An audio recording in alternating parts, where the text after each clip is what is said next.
I'm Jeff Clark, the winemaker for OTU Estate.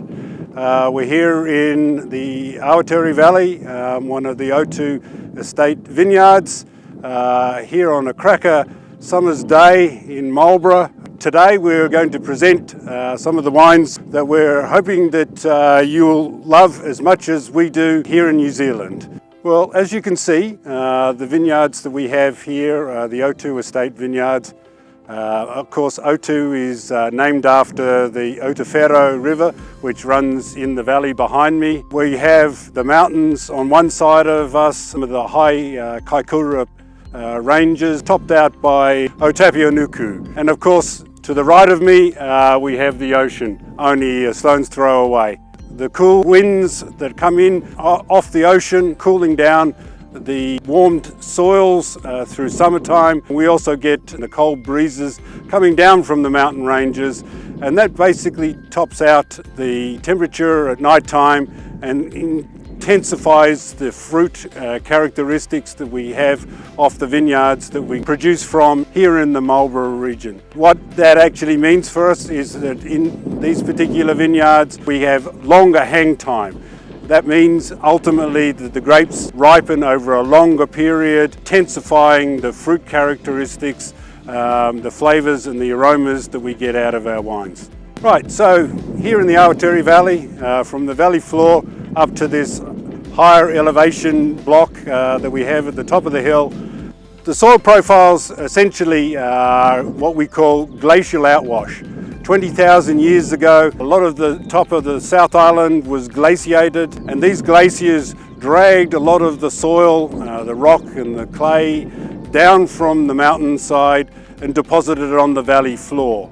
So these soils around through here are very free draining. In general, we're protected both from the western side, where a lot of the weather comes from, and we're also protected from the southerlies by the Kaikoura ranges. Naturally enough, we have the wild coast effect. You know, obviously when the significant weather comes in from the east, the ocean is only a stone's throw away. By and large, we are able to grow grapes in perfect conditions over the summer and through to harvest here in the Awatere Valley. Right, so the first one we're going to try today is the 2021 OTU Estate Sauvignon Blanc. This is, of course, our bread and butter. This is very much the main wine that we produce. The 21 vintage was an absolute cracker. We had wonderful fruit, growing conditions, terrific intensity and quality of fruit that we've got from these vineyards. And let's please try it now. Right. The 21 OTU Estate Sauvignon Blanc. What you first recognise when you smell this wine is everything that is great about the Awatere Valley and the OTU Estate vineyards. It has absolute intensity of fruit characteristics. The spectrum of fruit that we would expect to have off our vineyards is some of the sweet herbal aromas that we often define the vineyards and the production out of this particular sub-region of Marlborough. So you have almost basil-y type notes.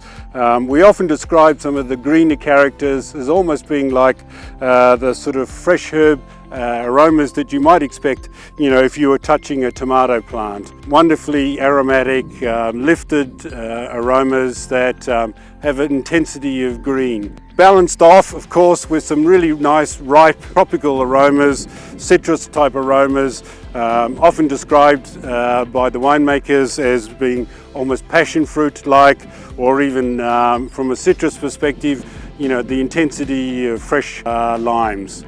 So we have this wonderful aromatic lift,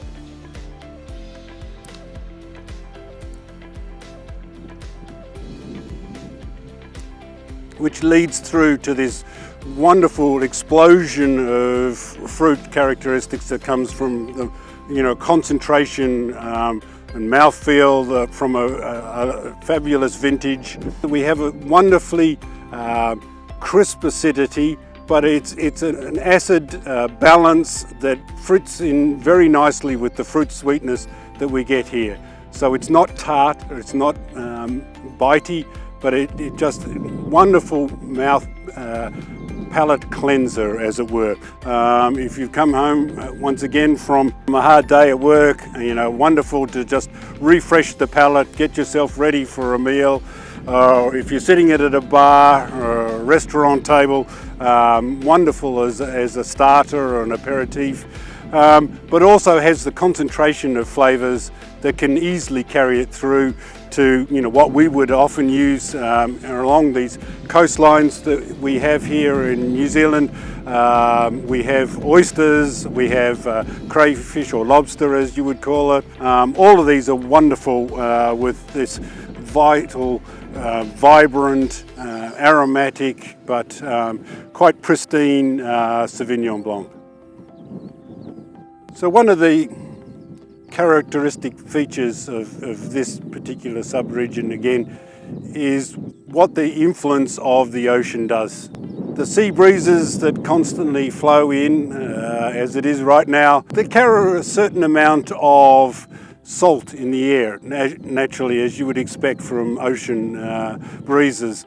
What this does to the wine is it adds a certain umami characteristic, and it has a lovely, what we would almost call a saltiness that is naturally coming from the salt-laden breezes that are coming off the ocean. It really is all about that minerality that's coming from the soil that leaves your mouth actually wanting more. The glass of wine that you have here, the 21 OTU Estate Sauvignon Blanc, absolutely represents the flavours and the taste that you would have in the grapes on the vine at harvest time. So we're now in the Dysart Vineyard, one of our OTU estates.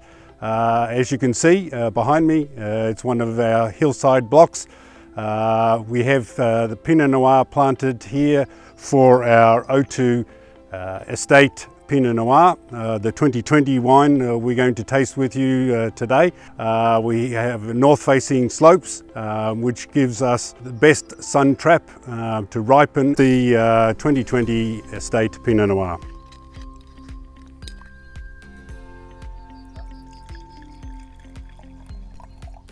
So, in talking in generality about Marlborough Pinot Noir, with this cool climate that we have here in Marlborough, and particularly in some of these coastal blocks as we head down to the sea, only a couple of kilometres away from this particular vineyard. We would normally expect daytime temperatures from January onwards right through to harvest, somewhere between 60 to 90 degrees Fahrenheit, and then dropping down overnight, which is the key feature, down to around about 50 to 55 degrees Fahrenheit. If the temperatures are too high, or the nighttime temperatures are too high, then we tend to lose a lot of those aromatic characters, the intensity, the purity of the fruit. So, tasting the wine now, we have the 2020 Estate Pinot Noir. Very classic for Marlborough Pinot Noir. We have vibrant fruits in the spectrums of strawberry, raspberry, red cherries. These sort of aromas are very pure and very fresh. 2020 was a great vintage for us, almost perfect summer conditions, and it led to pristine fruit coming off the vine. This particular wine is not over oaked. We try and manage the oak maturation to just be complementary, add a couple of layers of vanilla and complexity, but without dominating the fruit. And it's really the fruit that we actually want to see in the wine. Once again, classic Marlborough is all about that soft fruit sweetness. These wines are ideal for just consumption out on the patio, having a barbecue, wonderful for that. But Pinot Noir, of course, is so classic with almost all food. Realistically, from our perspective as a winemaker and a winemaking team, we're really looking to just have a really scrumptious Pinot Noir that absolutely speaks to the terroir, to the climate that we're in, vibrant, full of flavour, lots of aromatics, and very sweet and soft on the palate. Do you want some melted chocolate?